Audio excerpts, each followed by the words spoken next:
Hey, Paul, Yeah. do you ever run your kobolds and your bugbears differently? No, I don't. I probably should. Yeah, well, I used to not either.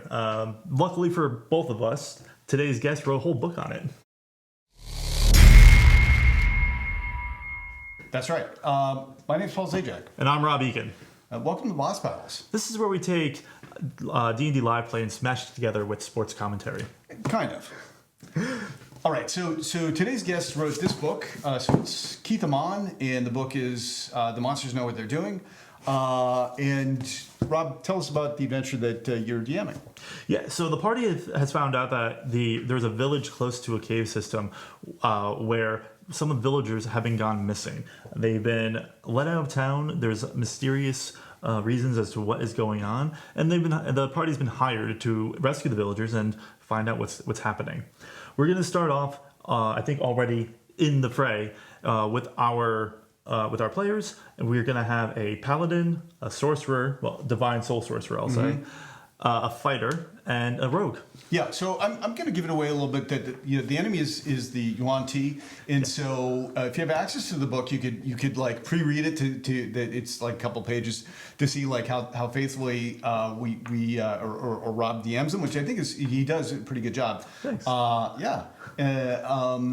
Or you can think about what you would do with just reading the player's handbook stats and see like maybe how differently it comes out. It does come out quite differently and interesting, and I think both of us definitely had take-home messages. I mean, so it was interesting for me at least because like right at the last second I jumped in as a substitute player, so I'm both player and commentator, and I think it was fortuitous for me to be a player in one sense, in that like it's way easier to critique yourself than to like point out mistakes from somebody else. And like I definitely made some mistakes, and Keith was really good at pointing them out. Thank you. I'm very excited for this episode because I'm really interested in what Keith has to say. So yeah, okay, let's take a look. That's it. Let's take a look. Okay, hey, welcome to Boss Battles, and today it's my pleasure to welcome Keith Ammann.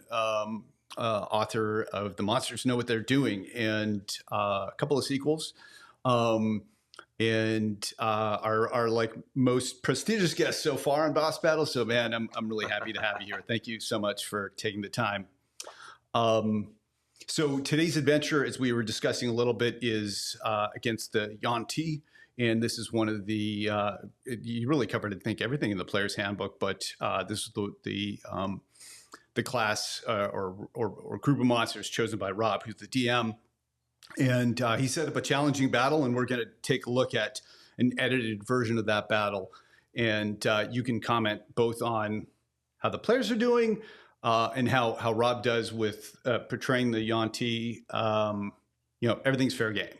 All right. Anything that you'd like to say before we get in, Keith? Let's get to it. Okay. Yeah, nice. Okay, let's get to it. Okay, so I'll transition to the battle where we're starting for people watching mid of round one. The setup is that there's a party of 4 players. There's a paladin, a rogue, a sorcerer, and an eldritch knight fighter. And one of the characters, the rogue, has been surreptitiously received a suggestion or been charmed by one of the Yuan-Ti, which is one of their innate abilities to go into a cave to help out some people. And so the party is following the rogue who's acting under the suggestion. And we're jumping in at the turn for the paladin, and we'll see some interesting kind of cautious play, and then things take a turn. Okay, let's head in. Okay. And you said this pit that is like there's a voice beckoning to Lottie down it. We can't see what's at the bottom. It's about 50 feet to the bottom.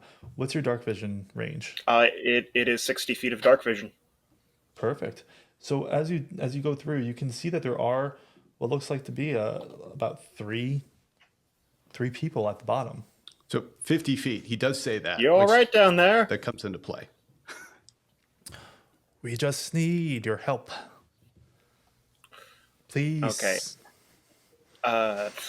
something Okay, that's a between good way the to start. situation That's and a the good way to cave. start with I the have a bit of suspicions. Yuan-Ti Fair enough. purebloods The distance works feigning great that on they this are too. other Could I creatures in use need of help. divine sense as an I action? like the accent too. See if I can pick up any Yeah, the power accent might spellcasting be a or little celestial too being on if the I'm nose. You within 60 notice that feet. it immediately made the That's any player explanation? suspicious.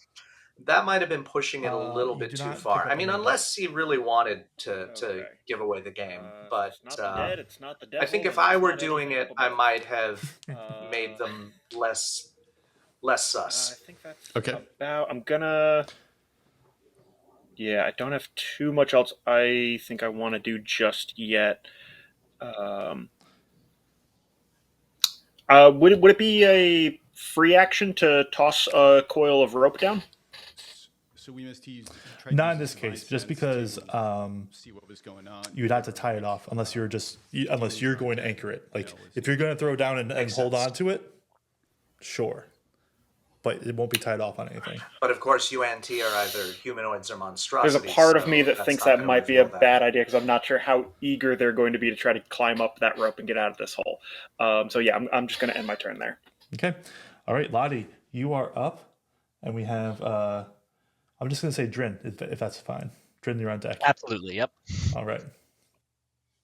So Lottie's the one who's Okay, suggested. I will get out my rope as my object interaction, and for my action, I will tie it around this thing. I don't. Just I'm going to say you're going to succeed. I just want to see how well you succeed. Can you just give me a quick sleight of hand check on that tie? Sure, I'm rolling great tonight. So this will go well. I want You to get suck him as out many before the d20s recording, from your dice as I can. Right. 23. She's referring to the fact she. Hey! That is If it gets the. that is secure. It is locked in. And that's a Okay. tough spot to start an adventure in. Like And your turn is not yours. Essentially, that's my action. I will turn. No, I have 40 feet of movement, so I will make my way a little 40, bit. that's Oops, impressive. sorry, Does I Lottie have just the drew. mobile feet? It's okay. I can fix it. Yeah, that's a good question. I think she. I think she does. Yeah. I will stop trying to do that, and I will get a little ways, Sure. probably about halfway down. But before I go, I will look at Todd. That's a good one for rogues to have, especially if they are playing a skirmisher role in combat. They definitely want to be able to engage and disengage pretty All freely. right. Okay. It lets Yeah. them use their cunning action for other things besides disengaging. All right, Tots, you now have the help action for your next ability check, saving throw, or attack roll. That's another Okay. thing that you can do with that, All right. that subclass. Is All right. give a help Anything else action as a for bonus action. Lottie? That's my turn. All right, Drin, you're up, and then we're going I to go like top when of the round. characters say, "That's my turn." Finish it off. It really Is there helps any the like DM. gravel, pebbles, debris on the ground here? Oh, bunches. Yeah, I mean you're in a cave, so you can absolutely like pick up some rocks or stones. Absolutely. I'm gonna pick up a stone and just kind of whistle a little bit as I take a few 5 steps forward, and then kind of cast light on it and flip it into the well there. Okay. As you flip it down, you can see that like it starts to drop and tumble. Just as you can see the light kind of flicker and dance along the walls, and you hear a tiny little splash. And now the 3 humanoids are illuminated for everyone to see. I still can't see. I'm too short. Later. All right. Anything else? Okay. I had lied earlier. I said it was going to be top of the round. It is not top of the round. It is these humanoids. They are up. They're just going to move and wait for Lottie to come and rescue. It's interesting that they are in initiative rounds already. That's kind of a giveaway that combat is You going be to take careful place climbing down here. there. Strange things I happen would in be- dark caves. I would be hesitant to do that. I would not actually start invoking initiative and combat rounds until somebody took an Okay, I'm actual looking at aggressive action. suspicion And I don't know that if I would everything's not right consider at a all. mere suggestion So spell I'm to be going something that would trigger to, content.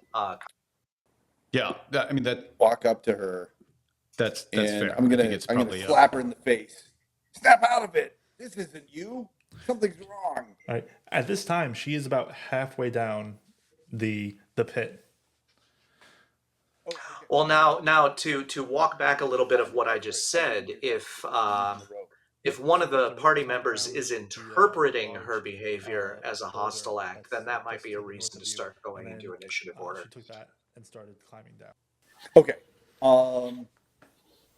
So then, what do I notice about these things down in the pit? I'm at the edge of the pit. Yeah, give me a perception roll, and that's not going to be a disadvantage because of that glowing rock that is now illuminating. Like you can see the light sort of just sparkle through the water, and it's lighting up their faces. Okay, so perception. I get a 23. Nice. Yeah. So as you're looking at these people, you can tell that like their features are not typical of like the villagers that you were just interacting with. You can see like a sort of greenish tint to their skin. You can see that like their just skeletal structure is much more serpentine like. It's very angular. And even the scales and the pores of what you would think of as their skin looks more scaly. Do we know how deep that water is? You could tell it's like 3 feet, not even. It's like up to their shins. So it's not. Okay. I pull out both of my swords and I go, green means kill. And I jump in and dual weapon attack one of the creatures. Fantastic. I thought it was so, green means go. Oh, no, you're going. Okay, Green that means works. green means go. Oh, Okay, right. So we're gonna do a couple of things here because you are doing a flying like bird dive. You're doing a dive bomb onto one of these. Which one do you want? this is where we can start At the very top. commenting on my All right. poor skills as a player. I would like you to make an attack roll for me. First, we're gonna do it this way. Make an acrobatics roll for me, please. Does Okay. he get Lottie's help? Yeah, of course. Yeah. So for But so I get help is another what? Oh, it's advantage. I will say so this because it's happening all at once. The first roll I get is a 22. I Okay. don't know if I need another one. You don't, because I was going to say I was going to let you choose if you want to take the advantage on the attack or on the acrobatics because it's all happening at once. I'll take it on the attack. Yeah. Okay. Yep. So yeah, the 22 is just to see like if it's any more difficult. You're basically going to be transferring all that force that you have from falling directly into this creature. Now you get to roll the attack, and because of your elven accuracy, and you have advantage, you get to roll 3. Triple dice. Nice. That was a really good use of the help action. Okay. So I get a 22 to hit. Yeah, that definitely hits. And let's see, I do That combination of elven damage. accuracy with a mastermind, Okay. very, my first very hit, potent. but I get I'm a dual wielder and I've got 2 attacks. Yeah. So I guess I get 2 more attacks. The second one is a 17 That'll hit. for 7 damage. Okay. And the third one is 13. A 13 will also hit. You can tell that they're not very well equipped. For another 11 damage. All right. And I'm going this they do not look in good shape. They look pretty Is bloody. Lottie actually also down going to ask in you the to do pit is with roll them? 5d6. She's halfway down. She's like on a rope Halfway down? down. Yeah. How well you You know, there's nothing at all wrong DC with 20, you an transfer Eldritch all that. Knight going directly into That's melee, 1d6 for every 10 but feet of falling. practically speaking, Oh, it's It's It 15 seems feet. I like didn't know that. might have just stayed outside the pit Oh, yeah, and shot at them. I totally. mean, they're down at the This was bottom of it. this was a mistake. You know, Clearly. make them do the work of climbing up rather Oh. than going down to them, you know, and take free shots at them on the way, especially if you've got Eldritch, Elven accuracy boosted by your Mastermind Rogue. So how much damage do I take? Then? And you know, it's just as good on ranged attacks as it is on finesse melee. So yeah, I think you should have just stayed up at the top of the lip and shot at them if you had a ranged weapon available to you. Oh, I did. How does Tots know what he's doing? Tots may not know how deep that pit is, Yeah, just snipe them. but knows green means go. I had one of my eyes closed, so it's like depth perception. Is a little- Or alternately, just leave them down there and ignore them and look around for other threats. Yeah. You know, and don't even engage them until they actually climb up to you. Now, the one reason why you might want to go ahead and finish them off is if they start trying to use more suggestion spells on you, but that's not going to work as well once combat's underway. We can see that there Right. are more. Now there's more attackers that have come to show their face. Right. So now we see that other things are coming out. I just erased one by accidentally. So we're going to go 5, 10, 15, 20, and I'm doing the opposite of what Keith's advice is. Like I'm the monster who runs in and goes, "Arr!" hey man, it's working. What do you think about that, Keith? Oh, well, I was looking at the text of suggestion, and actually it doesn't work the same way Charm Person does, where Charm Person you have disadvantage, or they have advantage on the wisdom saving throw against Charm Person if combat has already broken out and the two sides are hostile. Suggestion does not actually work like that. So if you can come up with a suggestion that makes sense in the combat encounter, then it still works. So there is a good reason to try to finish off these purebloods before they try any, mental shenanigans on you. Yeah, I'm not sure. I think we'll see how it goes. Especially if one of your party is already affected, that might give you a reason to say, "Oh, okay, we better neutralize this threat before it gets any worse." I think there was a couple things going through my head. Like one, we had a round of cautious play, and I'm like,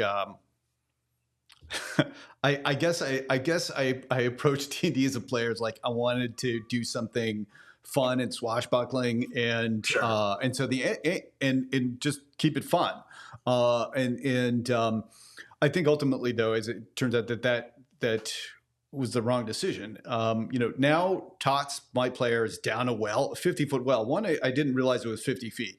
And Rob was really generous, I think, in making a kind of gradated acrobatics check, wherein that with different degrees of success, I rolled high, and so he allowed me to transfer the force of my fall that normally would have applied to the character to the monsters, which is like not in the rules as far as I understand, but there's some argument for that, given a good acrobatics roll. So even though he's been generous, I mean, that's a table by table choice. Yeah. But now I'm at the bottom of a pit, right? And one of the other characters is halfway at the bottom of the pit, and arguably two characters that have good combat abilities, right? So granted that these are the monsters that we saw so far, but a 50-foot pit is a big deal. Yeah, and also looking at your party comp, you have essentially 2 frontliners and 2 supporters. Okay, you have your paladin as your number 1 frontliner, basically your tank. Yeah. You have your Eldritch Knight, who is we'll call them a flex. All right, so they can do melee. They can also do ranged. Can I ask what are their physical stats? Strength, Dex, Con. Yeah, so Tots is more maxed out with dexterity, and gimmick is higher with strength and con. And I think what made me also choose the melee thing is that Rob gave him a dual wielder feat, and so I'm like, okay, maybe I should get in there and do some fighting. Also, Sure. But if the emphasis is on dex alone and not dex and con together, then you're putting yourself into situations where you're in melee and you can't easily get out. You want to be Yeah. able to dip in and out, okay? As you want to dip in, do a lot of damage, and then be able to get out. And being in a pit is not the ideal situation So- for a shock attacker who's going to try to be mobile like that. Yeah, no, I really think would this- have been. It really would have been better for Tots to stay up at the lip of the pit, next to your paladin, so that you can take advantage of the paladin's protective auras and be shooting down at the Shooting UNT down, in right? the Yeah. pit. Especially since you still get elven accuracy from your mastermind. Yeah, absolutely. And I think that this really, my like fun move, having fun, I think really sets up the tone of what all of what comes next. Oh boy. Yeah, you put yourself in a little bit of a bind there. You're For sure. Oh yeah. You went straight into a 3-against-1 situation. And that's tricky. That's tricky.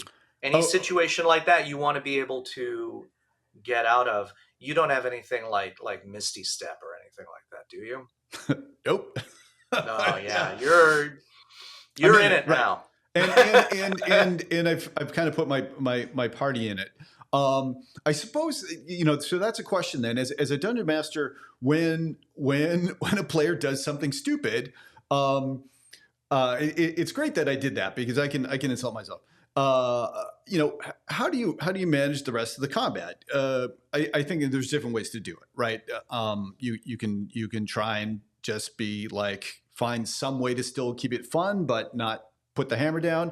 And sometimes it's just like, we're going to play this how we play it. What's your approach?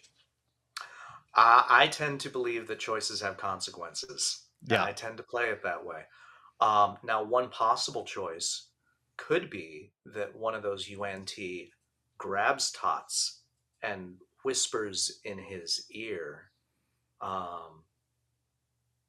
"You're one of us now." That kind of something along the lines of,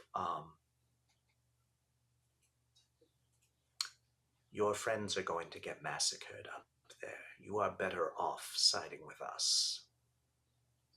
Stay out, or do not assist them, and we will let you live." That kind of thing. And the thing about suggestion is, it's not going to work if you order somebody to put themselves in harm's way. But if you are phrasing it in a way that says, "Stand down and you will no longer be in harm's way," that can be a very effective way to neutralize a combatant. Oh yeah. So plus, what do they have to fear from you? They're 3-on-1. I mean, yeah, in mechanical terms, you might actually be able to manage that as a 5th level character, but if you're just thinking about what do the combatants think based on what they know in the situation, what they know in the situation is they are 3 and you are 1, and by taking you out of the fight, they reduce the danger to themselves, and they make the job easier for their allies upstairs. If you wanted to just not make it a straight massacre, then one way as the DM to handle that is to have the purebloods take advantage of your positioning down there to say, "Your friends are going to get massacred up there. Stay down here with us if you want to live." And then you say, "Okay." Right. Well, it certainly saves Tots, and he stays down there, but it doesn't help the party out. It also keeps the action economy of having Tots up there helping out of it.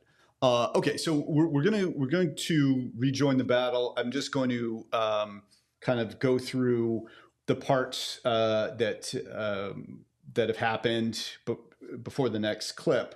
So I'm just gonna throw in one other thing looking at the Yes. map. Yeah. Which is that Drin should probably be about 5 feet farther away from your paladin. Now, to have your, if you've got a divine soul sorcerer, they're basically a support caster. They're like a cleric. Yep. And the ideal positioning for them is half their movement away from the front line. So that if need be, they can run up, cast a touch required spell, and then get back a bit safely out of immediate danger. So if I were playing that particular character, if I were playing Drin, yeah, I would put Drin about 5 feet farther away from Gimmick, just to make sure that the enemy doesn't have anything, The reach. It's that little bit of difference between whether they can reach Drin or not. Yeah. And now Drin is a halfling, which means you want to put them 10 feet away rather than 15 feet, which you would do with most PCs, Right. most supporters. But yeah, just for that tiny little fractional extra bit of safety, I would position Drin a little farther away. And Lottie is horribly out of position, but that's the consequence of having been affected by the suggestion spell. Yeah. So that's not something you can blame the player for. That is something that the enemy did to her. Yeah. So that's a different story. But All right. But yeah, the big positioning mistake right now is Tots. Yeah, totally. Yeah. Okay, so before we join we're going to join the battle, and what happens in between where we left off and where we're going back is, Tots is down there, and he starts just attacking the purebloods, and he does some damage. They still have, they have 40 hit points each, which is not nothing, and the paladin is up front. He lands some attacks, but doesn't necessarily smite. And I'm not. That's an interesting question. Should you always smite if you're a paladin, or maybe just maybe he's waiting to see if there's a bigger smite candidate. I guess the risk is that you waste some of that damage if you smite well above what their hit point total is. Also, what happens is Lottie, it depends on the enemy, and also now are these. This is a question that matters. Are these type 1, 2, or 3 Malicens? Which are they? They're the 3. Snake head, human body. They are the 3, so they're human torso, snake tail. Yeah, I might go ahead and smite one of those because those are measurably more dangerous than type 1 and 2, and the reason is they have the constrict action with their tail, and so they can grab you, restrain you, and have advantage on their attacks against you, which is a stunt that the type 1 and 2 Malicens cannot do.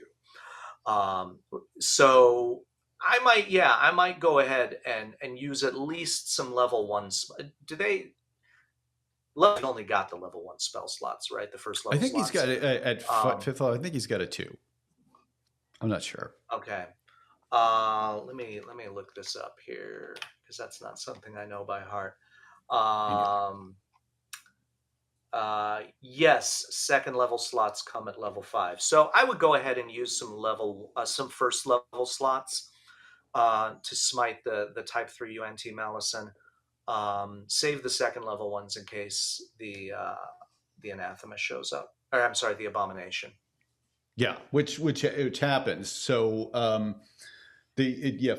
kind of finishing through the next round. The first segment we saw, ends at the end of round 2. Round 3 again has Tots fighting down there. Gimmick does some damage, not using his smites. Lottie aims down instead of like she now kind of like gets it that there's combat coming out, and Rob lets her kind of break out of suggestion, but she stays on the rope and starts firing down, whereas maybe she could have just like climbed, got out.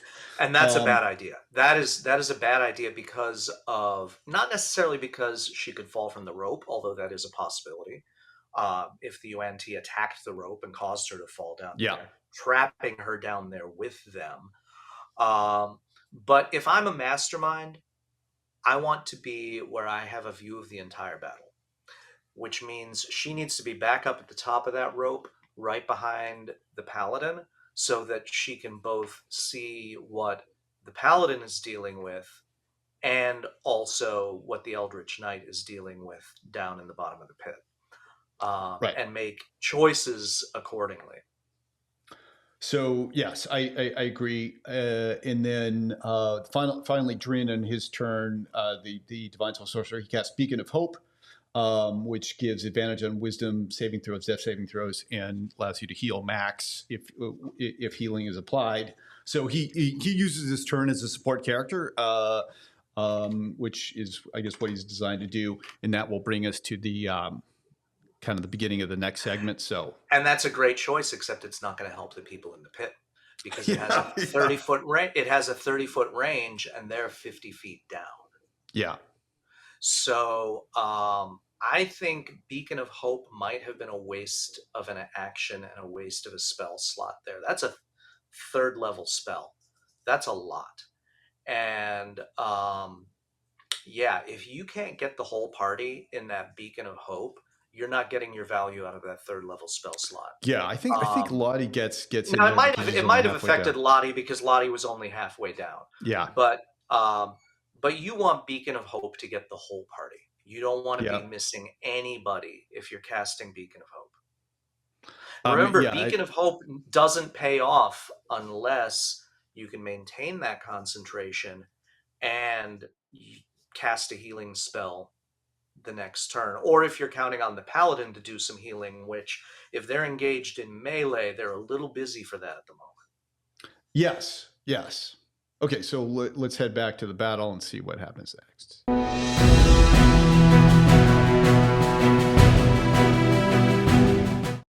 Next up, we have our main slithering boss at the top.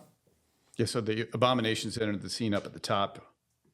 And that's what those 2nd level smites are for. Take an attack against Drin.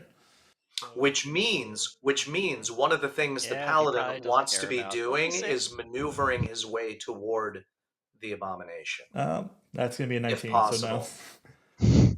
And then as he pulls the bow, I had forgotten earlier, you are not able to see him. So this is going to be at advantage, the attack. Yep. And that's going to be a 23 to hit. Yeah, that'll hit. You're going to take 15 points of piercing and 10 points of poison damage.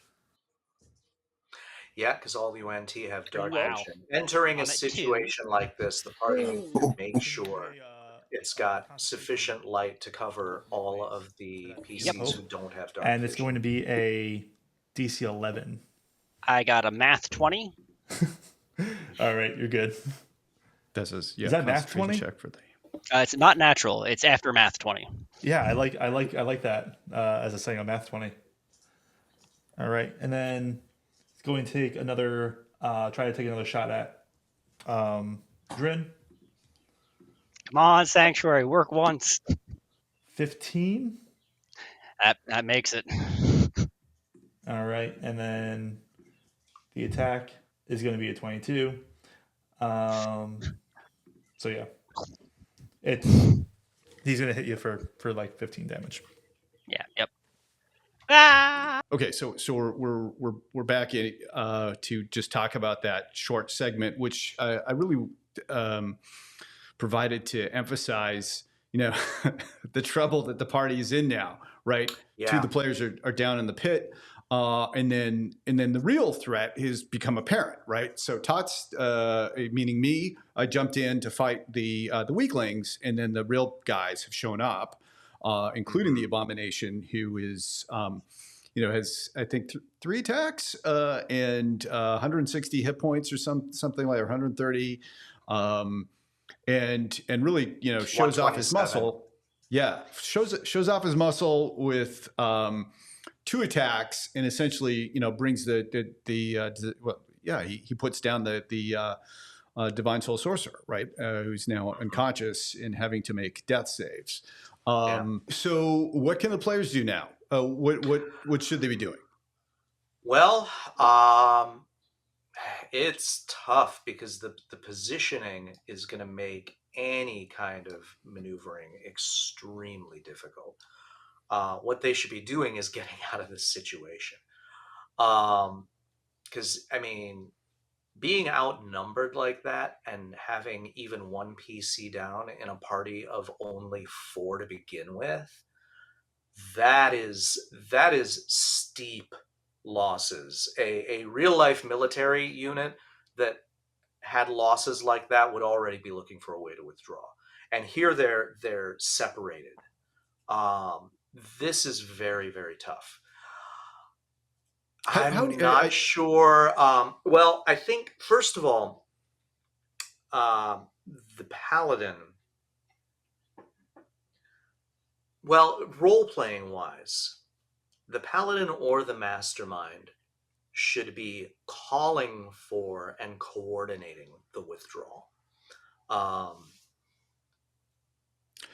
got a question. I agree that they probably should be withdrawing.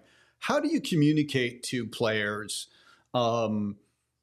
without like just handing out stats, the strength of an opponent if they're not sure, right? They're like, okay, we're level 5 players. Our DM has given us this combat. Sure.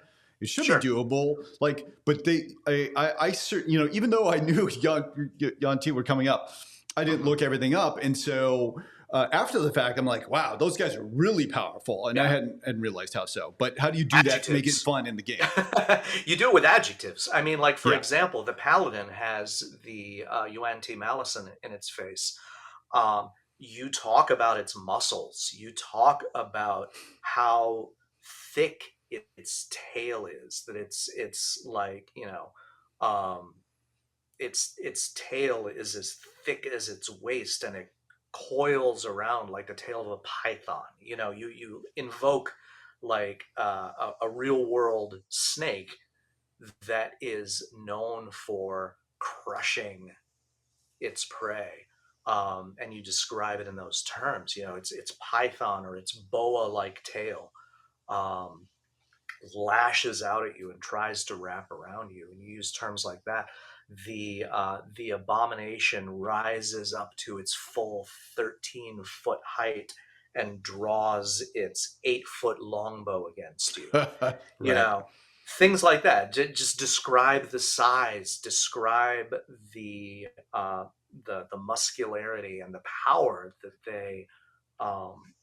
they exude. For the purebloods, play up the sinister nature, their ability to manipulate, things like that.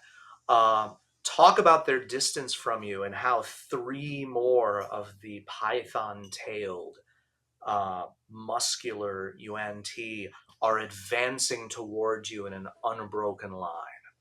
It's the power of description. I think also, it's hard in an artificial encounter like this where it's a one-off, and people know that they're playing it, and they're going to get commented on. Like they're probably not going to go like, oh, okay, let's leave. Which in a campaign they may very well have done. So like, wow, we got to go back to the town, regroup, and round up a posse. But even in a one-shot, people like to win. They don't like to get TPK'd. They don't like to get squished. Right. And so, they've got to find to make this work. They're going to have to find some way. Number one, to get their healer back up. That's a tall order because the healer is the one who heals. You know, one of the pieces of advice I always give to players of supporters is put on your own oxygen mask first. If you are in danger, you cannot help your party. And if your party is relying on you for help, you have to preserve yourself in order to be able to help them. So yeah. Okay. Well, Beacon of Hope followed by Sanctuary. I mean, well, and Sanctuary, you can't cast Sanctuary on yourself. So okay. I don't believe you can. I'll I double think check. I'm that, not sure if but- that's the case. It certainly Rob let him cast Sanctuary on himself.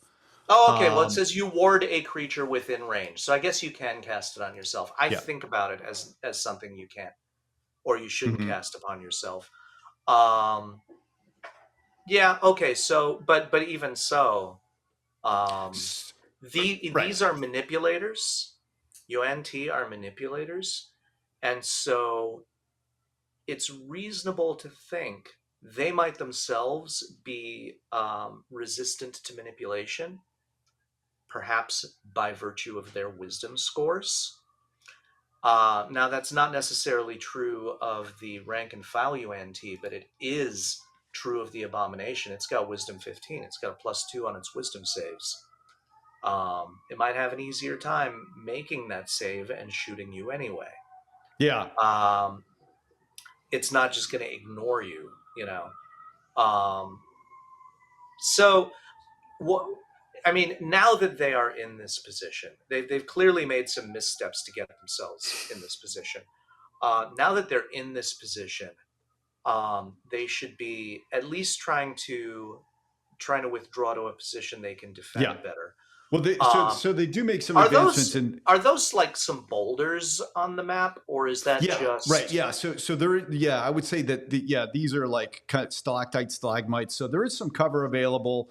They should definitely be using that cover, and also the paladin should be positioning himself between the advancing Malisons and the rest of the party. Even though that's going to be a dangerous position for the paladin to be in,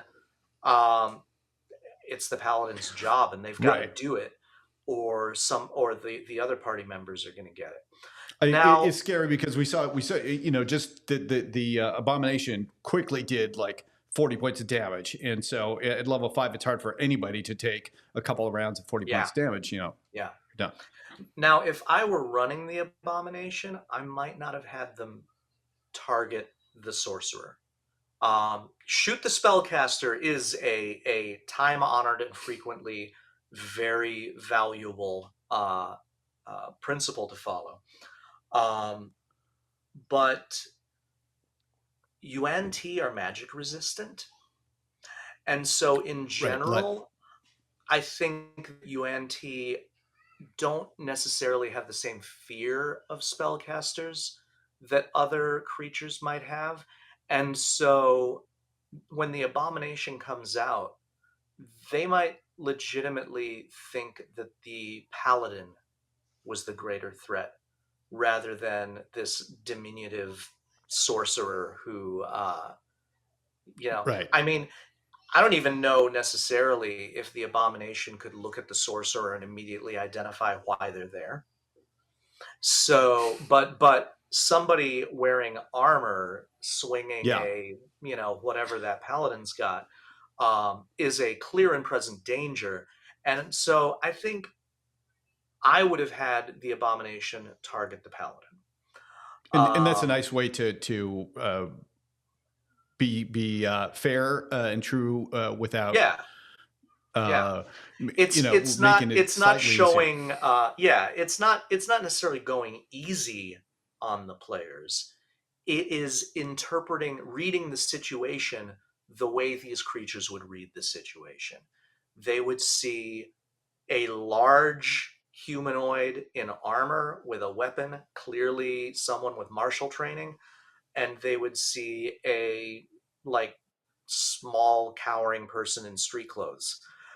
which are they going to read as the bigger threat? Clearly, the armored warrior. Yeah. All right, so let's go back and we'll take a look at the next segment. In between the end of this and the next, in the segment we're going to see, Gimmick continues to fight. I think he keeps his position. Drin successfully makes a death save. Tots just stays in there and does damage at the bottom, which is, I continue to probably exhibit the wrong strategy. And Lottie does make her way out of the pit, uses movement to get up. So let's we'll head back and see what the party makes of the conundrum that they're in.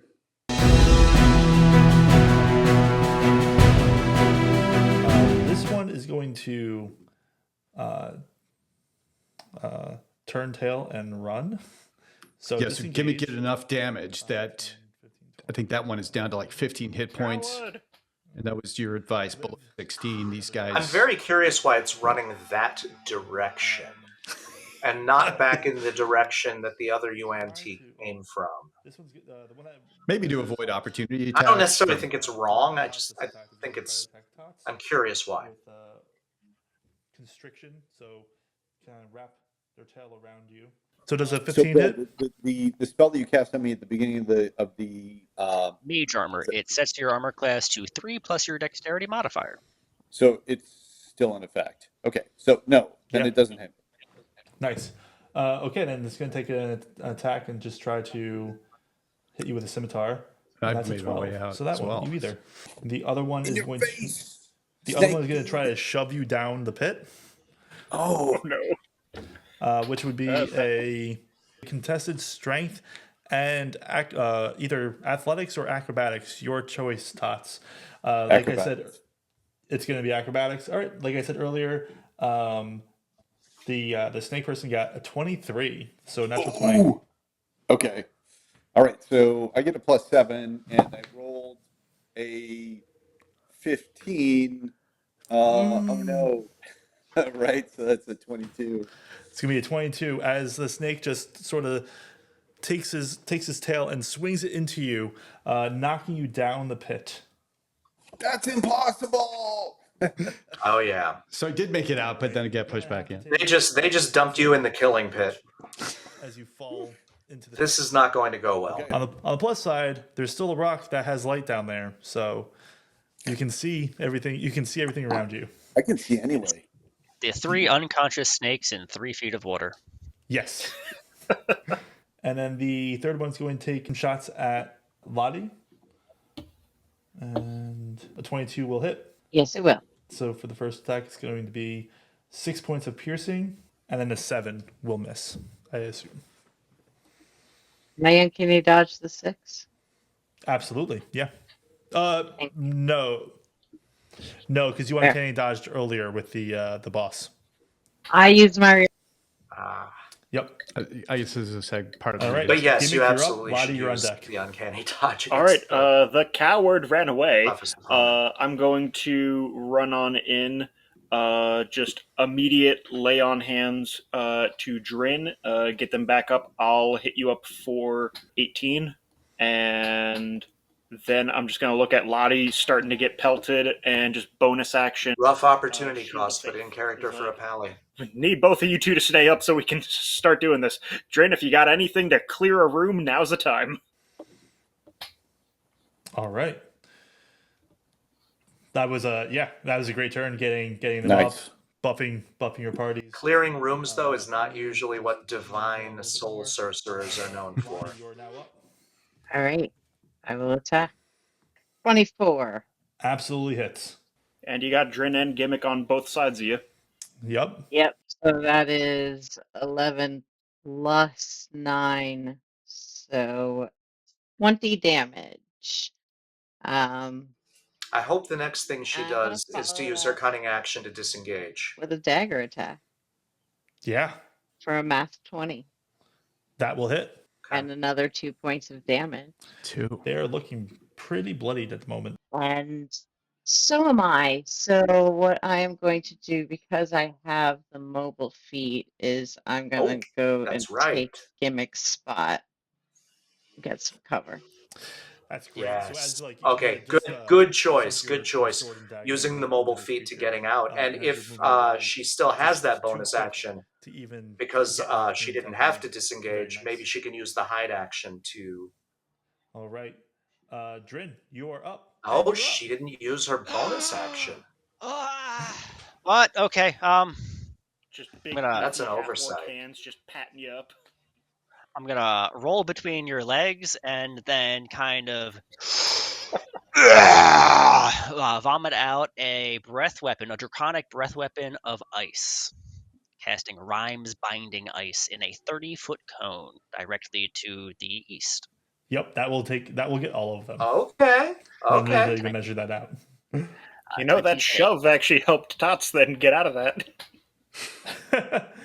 So, all right, is this saving throws? Yes, it'll be a Constitution saving throw for all of those three. If they fail, they take a bunch of damage and have their speed reduced to 0. If they pass, they take half damage. Okay, Nice. so we're gonna do So speed reduced to 0 would be just in a line. pretty The first useful in one's this gonna situation. get an 18. Yeah. The Although second it one's won't gonna stop get an opportunity a 10, attack. and the third one's going to get Or a ranged 15. attacks. I believe But 15 if was they the use DC. cover, Am I correct? Yeah. 14. 2 of them pass. The one in the middle does not. So the one in the middle speed is reduced to 0 as he's covered in ice. They're covered in ice for the next minute. They cannot free themselves. They take 9 cold damage, and the other 2 take 4 cold damage. Here we are. We're back, kind of analyzing what just happened at the beginning of the round. In the fact, Tots and Lottie made it out of the pit, which was good. They managed to deal with the people, the purebloods at the bottom of the pit, but taking many rounds to do so. And while things are kind of really brewing up at the top, Yeah. You really needed Tots' help taking out those Malicens. Yes, yeah, give it to Tots. You always blame it on Tots.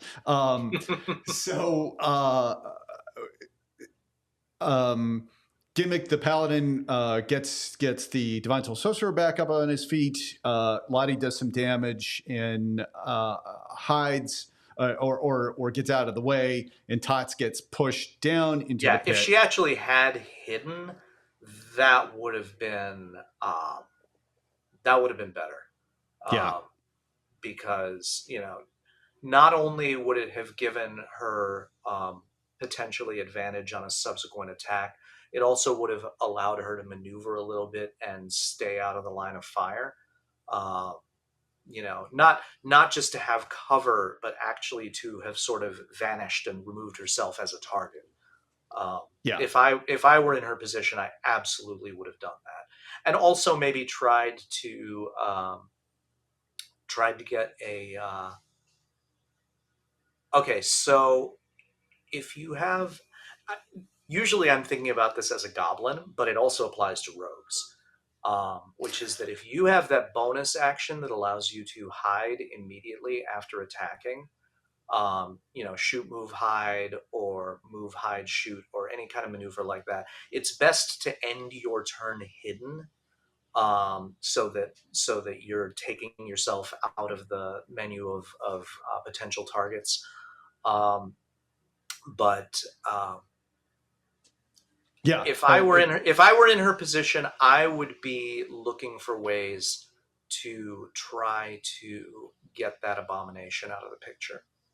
And she is the one most equipped to do it because of her sneak attack damage. There's no way the paladin is going to be able to linebacker his way straight through 3 Yuan-Ti Malicens to get to the abomination. He just doesn't have the path, and so it really needs to fall to the rogue to slip behind, either slip off to the flank. I think that's what this situation calls for, is for the rogue to flank and land some sneak attacks on the Malicen. And I think that the rogue is more equipped to do that even than Tots is, because Tots is a fighter and is not clearly, to me, a skirmisher type fighter, who's going to trade some damage for mobility. What you need this is a bad situation, and what you need Yeah. against that abomination is damage. And if mobility helps you land the damage, great. But ultimately, what you need is the damage, and the rogue is going to be the one who's going to apply that damage. Okay. Yeah. So things looked slightly better in that now there's not a dead party member. One of the Yuan-Ti is fleeing. One of them is damaged, but still relatively. And the positioning is in the process of being fixed, which is also important. Okay. So we'll let me just kind of see what occurs in the. So in the next kind of, we're going to jump ahead. The abomination fortunately misses on one of its turns of tots. Down, like, starts climbing up the rope, casts grease in the same area that the three Malazon are getting that are to them, just creating more of a buffer zone, trying to create more of a buffer zone. I'm not sure if that was a great decision in the end.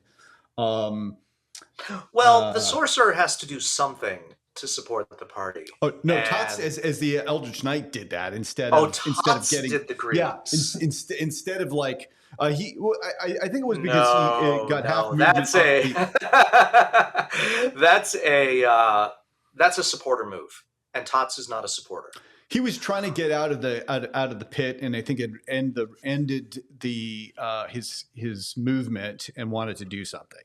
But yeah, I'm not sure. Okay, that's legit. Do something is legit, but he could have dashed.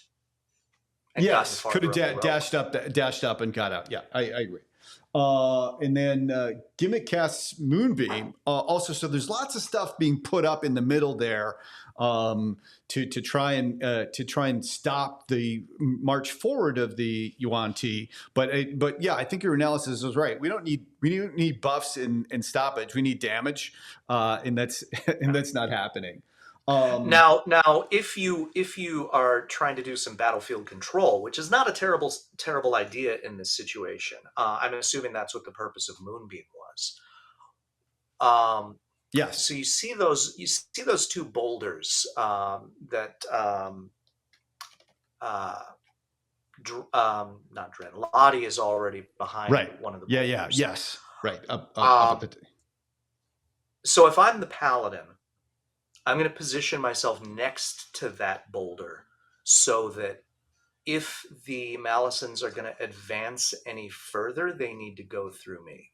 Right over here. Or what else? Yeah.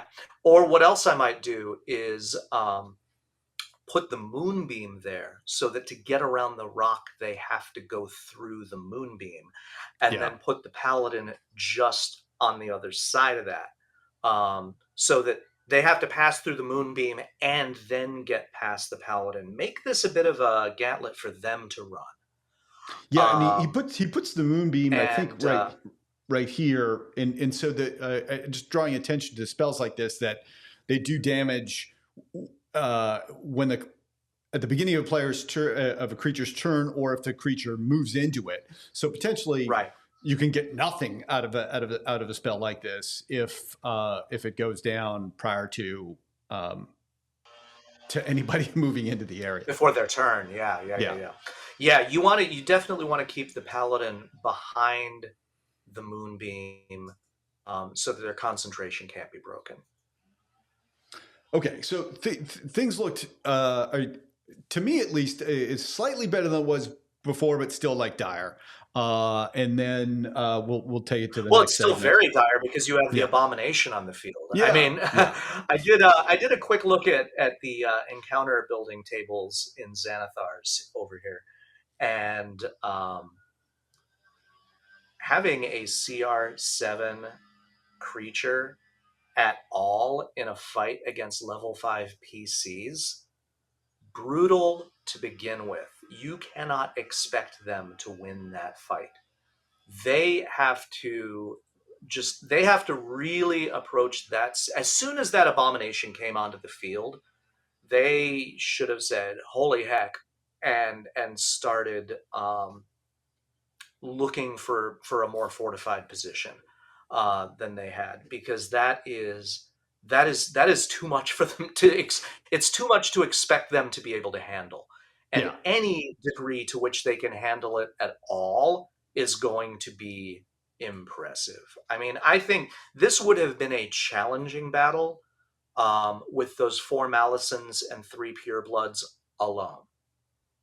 Okay, well, let's take it back for one more look.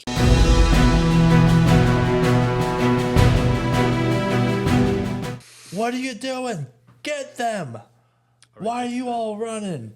Then he's gonna take another couple shots at Gimmick. Does it matter that it's his birthday? The guy playing Gimmick is his I got birthday, I got more unfortunately. hit points, and I'm way beefier than the sorcerer and the rogue. That's gonna be a math 20 on the first shot. That will hit. So these are And the 25 Malazons on hitting second the shot. Yeah, so both Paladin. those hit. Yep. First one's going to Does the Malison have the 13 Paladin points of piercing, constricted? and Because that's absolutely what I would do with that Malison. and then the second one. I don't think it does yet. The moonbeam stays up. 13 I would points do of that piercing, every single time with and a Type 3 Malison. 14 points of They should poison. always try to constrict The before moonbeam is using a weapon down, attack. as am I.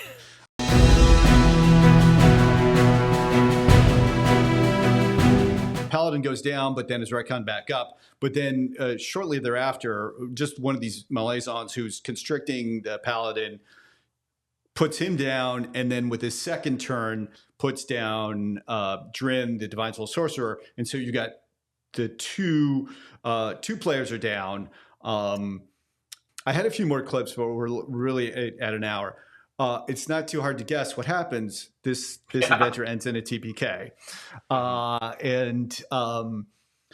I think for me, I think it stems like from me at the beginning jumping into the pit. That was like a first bad move that really kind of put the party in the hole. But I think, as you said, it would have been really hard to win this adventure anyway. Yeah. I mean that did definitely wrong foot the party quite a lot. But really, yeah, this encounter was such a deadly one from the get-go that that really needed to be telegraphed. And I mean, yeah, level 5 characters.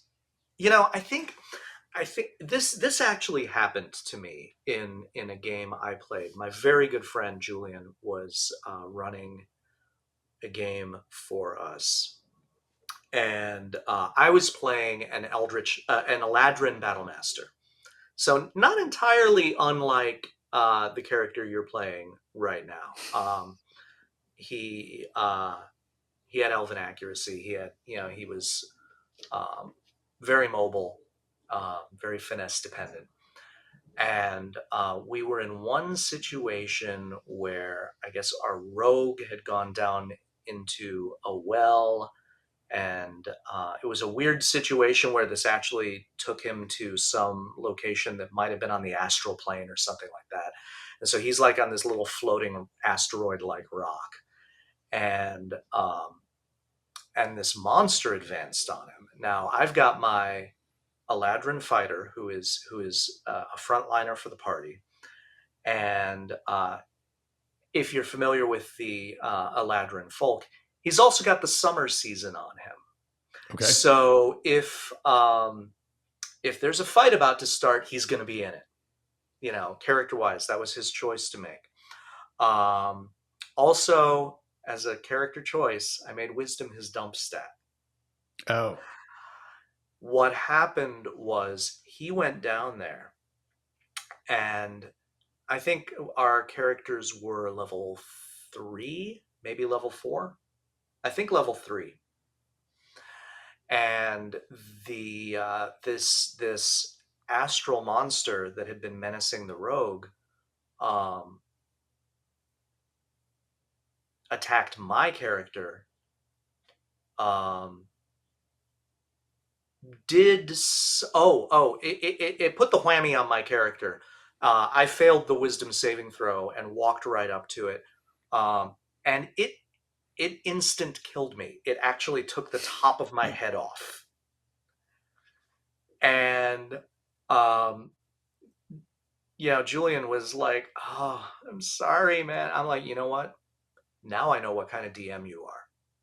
Right. We Yeah. get very used to expecting, because of the way we build 5e encounters on this difficulty table.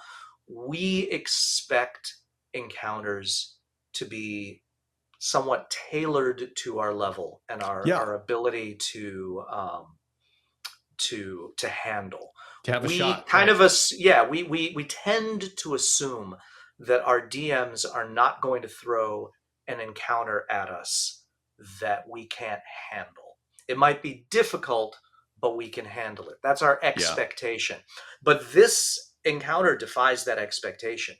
And I think that because of that assumption that players tend to have, it's kind of incumbent upon the DM to telegraph when an encounter really is beyond the PC's ability to take on head to head.